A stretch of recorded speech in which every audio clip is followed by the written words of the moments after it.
Donc je m'appelle Lily Saume, je suis auteure de bande dessinée et j'ai eu un cancer du sein à 29 ans, donc en 2014 maintenant.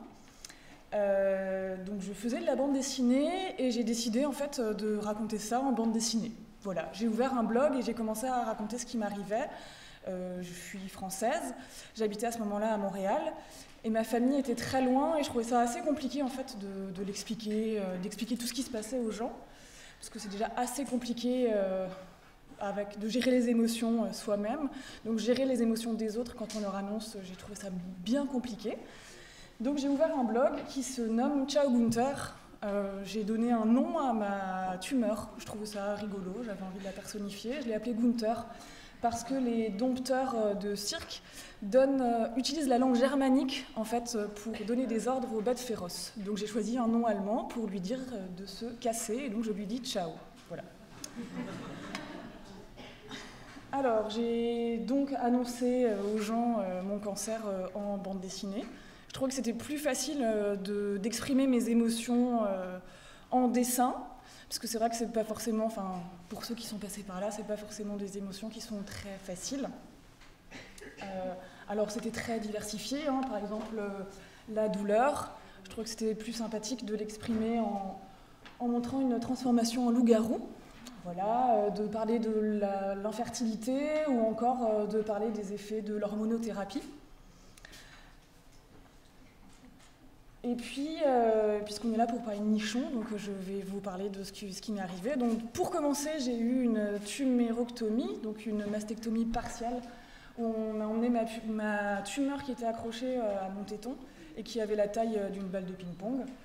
Donc, on a commencé par ça, voilà. Ensuite, j'ai appris donc, que, comme Angelina Jolie, dont on a beaucoup parlé ce soir, j'avais une mutation du gène BRCA1.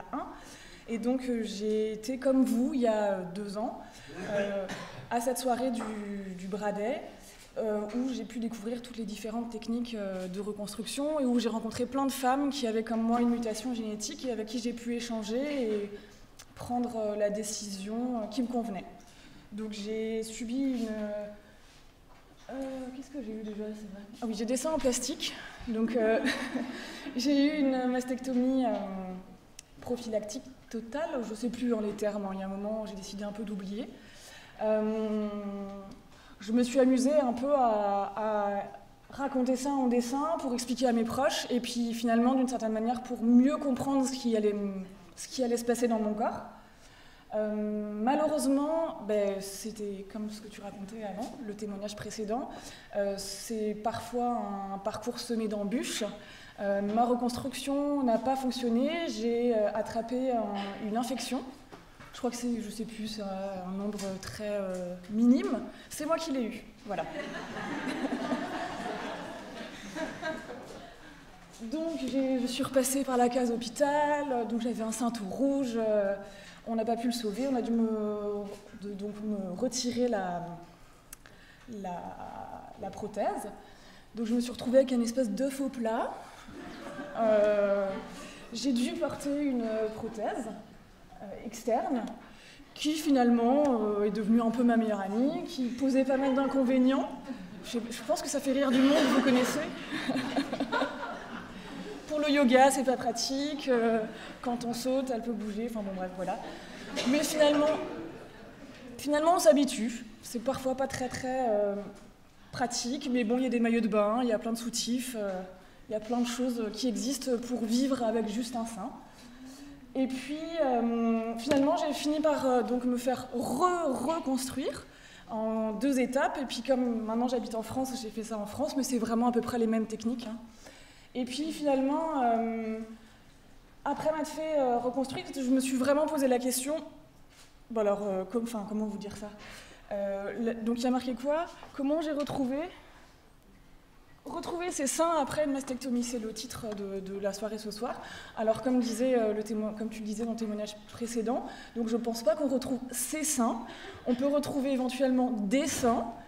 Après finalement on se les approprie, ils deviennent les nôtres, ils ne sont pas parfaits, mais ça permet de mieux s'accepter dans l'après-cancer.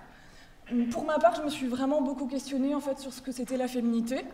Est-ce qu'on a besoin d'avoir 2 seins pour être une femme ? Est-ce qu'on a besoin d'ovaires pour être une femme? Est-ce qu'on a besoin d'un vagin pour être une femme? Franchement, je pense que non. On peut être une femme, peu importe ses choix.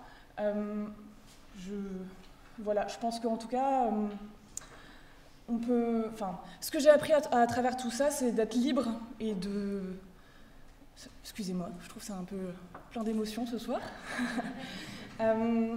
Je pense qu'effectivement, le plus important, en fait, c'est d'être libre de ses choix et surtout d'avoir l'information. Et donc, merci d'organiser des soirées comme ce soir pour que tout le monde puisse avoir accès à ces informations. Je vous remercie.